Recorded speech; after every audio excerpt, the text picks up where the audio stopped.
Իրավունք թերթը գրում է Նիկոլ Փաշինյանի նախկին կողակից Աննա Հակոբյանը մտերիմ շրջապատում անկեղծացել և հորդորել է, որ չնայած իրենց բաժանմանը ինքը միանշանակ Փաշինյանի վերընտրվելուն է կողմ ու նույնը խորհուրդ է տալիս իր շրջապատին։ Գրում է թերթը։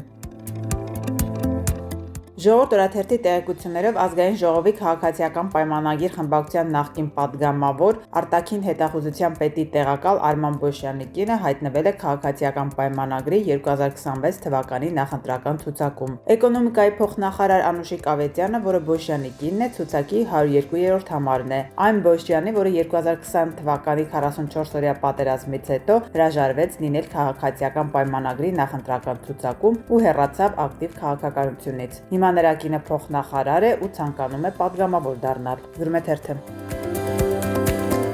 Հրապարակ թերթը գրում է. չնայած արդարադատության նախարար Սահմանադրական բարեփոխումների խորհրդի ղեկավար Սրփուի Գադյանը հայտարարել է, որ նոր սահմանադրության տեքստը կհրապարակվի մինչև հունիսի 7-ի ընտրությունները, սակայն քաղաքացիական պայմանագրի թերթի աղբյուրները քիչ հավանական են համարում, որ ընտրություններից առաջ հանրության առաջ փռեն իրենց կեղտոտ սպիտակ եղենը։ Խնդիրը միայն անկախության հռչակագրից ազատվելը չէ, որի մասին Փաշինյանը բաց հայտարարել է, այլ մի շարք անհավանական փոփոխություններ ու խմբագրումներ։ Փաշինյանն իր հակով է սահմանադրությունը ձևելու։ Երեկ նա որոշ բան գաղտնազերծեց Ազգային ժողովի ամբիոնից, ասաց, որ պետք է վիրահատական ճանապարհով լուծել արդարադատության հարցը։ Այս հայտարարությունը մատնում է, որ նոր սահմանադրության մեջ այնպիսի դրույթներ է ներդնելու, որ արդարադատության համակարգն ուղիղ կառավարվի մեկ անձի կողմից, եւ եթե Փաշինյանը վերընտրվի, այդ մեկ անձն ինքն է լինելու։ Բացի այդ, տեղեկություններ կան, որ եթե քաղաքացիական պայմանագրին հունիսի 7-ին չհաջողվի սահմանադրական մեծամասնություն վերցնել, բայց մի կերպ մնալ իշխանության, ապա սահմանադրական կարգավորումներն էլ կհամապատասխանեցնեն իրենց ստացած քվեների քանակին, որպեսզի կարողանան սահմանադրական օրենքներ ընդունել։ Գրում է թերթը։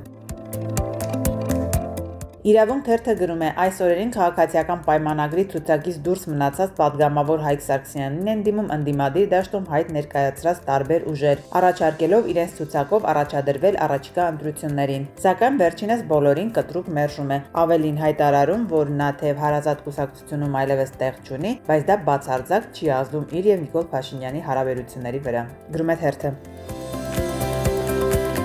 Հրապարակ թերթը գրում է. Ալեն Սիմոնյանը երեկ ոստիկանության օրվա առթիվ Ազգային ժողովի նախագահի շնորհակալագրով է պարգևատրել երկու ոստիկանի ծառայողական պարտականությունները գերազանց եւ բարձր պատասխանատվությամբ կատարելու համար։ Նրանցից մեկն իրականում բռնարար է։ Խոսքը ոստիկանության փոխգնդապետ, քրեական ոստիկանության գլխավոր վարչության, Երևանի վարչության, սեփականության դեմ ուղղված հանցագործությունների դեմ պայքարի բաժնի պետ Սենիկ Երանոսյանի մասին է։ Էրեբունու բաժնի պետի օպերատիվ գծով տեղակալ Երանոսյանը 2023 թվականի փետրվարին մի խումբ ոստիկանների հետ բռնության էր ենթարկել փաստաբաններ Մարսպետ Ավագյանին եւ Էմանուել Անանյանին, հայոյելով եւ ծեծի ենթարկելով փաստաբաններին։ Մինչ քաղաքասարակությունը պահանջում էր դադարեցնել նրանց պաշտոնավարումը, նա պաշտոնի առաջխաղացում է ունեցել։ Մյուս պարգևատրվողն էլ ոստիկանության գլխավոր վարչության Թումանյանի բաժնի հատկապես կարևոր գործերով ավագ համայնքային ոստիկան Սերգեյ Կիրակոսյանն է։ Գրում է թերթը։